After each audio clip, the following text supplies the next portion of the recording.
Philadelphia Eagles just went back to a well that produced one of the most exciting quarterbacks in franchise history, and the entire NFL noticed. On day 3 of the 2026 draft, with the 178th overall pick in the 5th round, Howie Roseman reached into the FCS and pulled out a left-handed dual-threat quarterback from North Dakota State. The name is Cole Payton. And the last time the Eagles drafted a quarterback from that exact program, they took him 2nd overall, and he became the face of this franchise. That was 10 years ago.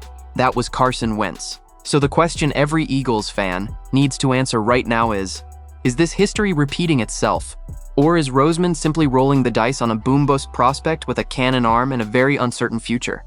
But first, if you're a die-hard Eagles fan, hit that like button and subscribe to the channel right now, because day 3 of this draft just got a whole lot more interesting. Here is the deal.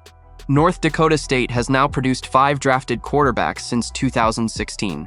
Carson Wentz went 2nd overall to the Eagles in 2016. Easton Stick went to the Chargers in the 5th round in 2019. Trey Lance went to the San Francisco 49ers, 3rd overall in 2021. Cam Miller went to the Las Vegas Raiders in the 6th round just last year. And now Cole Payton goes 178th overall, back to Philadelphia. That is an absolutely remarkable pipeline from a school that plays FCS football, going up against teams that are a full level below the Power 4 conferences. No other program in the country has produced that kind of quarterback draft capital in a single decade. And the fact that the Eagles specifically keep coming back to this well. First Wentz, now Payton, tells you something about how this organization evaluates quarterbacks from that system. Let's put the NDSU pipeline in full context for a second, because it is one of the most remarkable stories in all of college football, and it matters when you are trying to evaluate what Payton could become. The North Dakota State program under head coach Matt Entz and his predecessors has won 11 FCS national championships since 2011. They have built a program that runs the football, controls tempo, demands physicality, and develops quarterbacks in a pro-style system that emphasizes decision-making under pressure and running the football with purpose. Every single quarterback who has come out of that program and into the NFL, Wentz, Stick, Lance, Miller, shared a combination of size, athleticism, and toughness that made them attractive to NFL evaluators even when the level of competition was lower. Payton fits that same mold, and he set school records in his 1 year as a starter in passer rating, yards per pass attempt, total offense yards per game, and yards per play. Even against FCS competition, those numbers are a data point worth taking seriously. Now let's talk honestly about who Cole Payton is as a prospect, because the scouting community was pretty clear-eyed about both his ceiling and his floor. Payton is 6'3", 232 pounds, ideal quarterback size for the NFL. He is left-handed, which already makes him unusual in a league where teams have to flip their pass rush alignments and coverage tendencies to account for the opposite arm angle. In his 1 season as the full-time starter at NDSU in 2025, he completed 161 of 224 passes for 2,719 yards, 16 touchdowns, and just 4 interceptions, a 72% completion rate. He also ran the ball 136 times for 776, the MEBI, or Progrodzkienishi, 29 total touchdowns against 4 interceptions.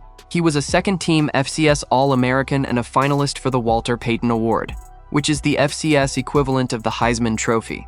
And at the combine, his athleticism came through clearly, a 4.56 40-yard dash, a 40-inch vertical, and a 10'10" broad jump, all ranking in the top 3 among quarterbacks at this year's combine. The throwing mechanics are the legitimate red flag, and NFL Network's Lance Zierlein was direct about it. Zierlein called Payton a lefty with shoddy mechanics and subpar arm talent who still manages to deliver throws with touch to all 3 levels. His release has a wide base and a big windup, which generates power but creates problems in tight pockets where a quick release is essential. His release point sits far outside his frame, which scouts identified as a potential vulnerability against NFL-caliber pass rushers who can knock the ball loose on a big windup.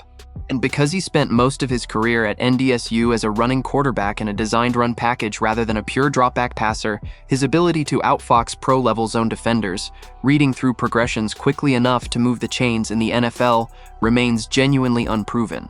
Zierlein's projection, quarterback 3 on the depth chart, with packaged plays needed to take advantage of his running ability until he proves he can function as a pocket passer. Steelers' Depot scouting report went deeper and landed on a comparison that is going to generate a lot of conversation among Eagles fans. Tim Tebow. Not the college version. The NFL version, the Tim Tebow who played his final years as an H-back and tight end hybrid, unable to stick at quarterback because the mechanics simply never translated. The analyst noted that Payton's baseline physical traits are intriguing, but that the position switch to tight end or even running back remains on the table depending on how his development goes. His high school coach once said publicly that Payton might become a future NFL linebacker or tight end. PFF called him a well-above-average athlete for the position who could function as an H-back and even a drop-back quarterback in a pinch. The consistent thread across every evaluation is that the physical tools are genuinely fascinating, but the question of whether he ever becomes a reliable starting NFL quarterback is wide open. And that is exactly where the Taysom Hill comparison becomes the most honest and useful framework for thinking about what Payton could be for the Eagles. Hill was never drafted as a pure quarterback, but he carved out one of the most unique and valuable roles in the NFL over a decade in New Orleans, lining up at quarterback, tight end, receiver, and running back depending on the situation, creating mismatches that no defensive coordinator had a clean answer for. Philly Voy specifically raised the Hill comparison when discussing Payton, and it tracks. If Payton cannot develop into a traditional pocket passer against NFL-level zone coverage, his athleticism, size, arm strength, and dual-threat ability could still make him a legitimate weapon in a creative offensive system. Kevin Patullo is installing a brand-new offense in Philadelphia in 2026. Left-handed athletic wildcard who can line up in multiple positions and create chaos on packaged plays could be exactly the kind of chess piece a new offensive coordinator wants to hide in his back pocket. Here is the roster context that makes this pick even more significant from a depth chart standpoint. The Eagles currently have Jalen Hurts, Tanner McKee, and Andy Dalton on the quarterback roster. Dalton is 38 years old and at the very end of his career. He is a veteran minimum presence in the room, not a long-term answer at backup. McKee, who the Eagles drafted in the 6th round in 2023, has been the subject of trade rumors throughout this offseason. Multiple outlets noted that the selection of Payton could be another signal that McKee's time in Philadelphia is running short. If McKee is moved before training camp, Payton immediately becomes the primary developmental quarterback behind Hurts, a 5th-round pick getting first-team reps in the new offensive system, while Hurts plays for his contract extension. That is an accelerated development timeline that the Eagles clearly believe Payton can handle. There is also a storyline here that transcends football, and it is worth taking a moment to appreciate it. Payton spent 4 years at NDSU as the backup behind Cam Miller, waiting his turn, developing, running design packages when the team needed him, and never once complaining publicly about not being the starter. He was a 2-star recruit out of Omaha, Nebraska, who chose North Dakota State over South Dakota State and Dartmouth. When Nebraska and Iowa State showed interest but never fully committed, he earned everything he got. When Miller left for the NFL after the 2024 season, Payton walked into the starting role and delivered the best statistical season in North Dakota State quarterback history. His passer rating of 193.8 set the program record. His 9.71 yards per play set the program record. He led the Bison to a 12-1 record and the top seed in the FCS playoffs. That kind of resilience and competitive character is exactly what the Eagles coaching staff says they look for when evaluating day 3 prospects. Bottom line on Cole Payton is this: you are not drafting him to be the answer at quarterback in 2026 or 2027. You are drafting him because the physical tools are fascinating, the competitive character is proven, the NDSU pipeline has delivered before, and the worst-case scenario is a Taysom Hill-style chess piece who creates problems for defenses in ways that nobody on this roster currently can.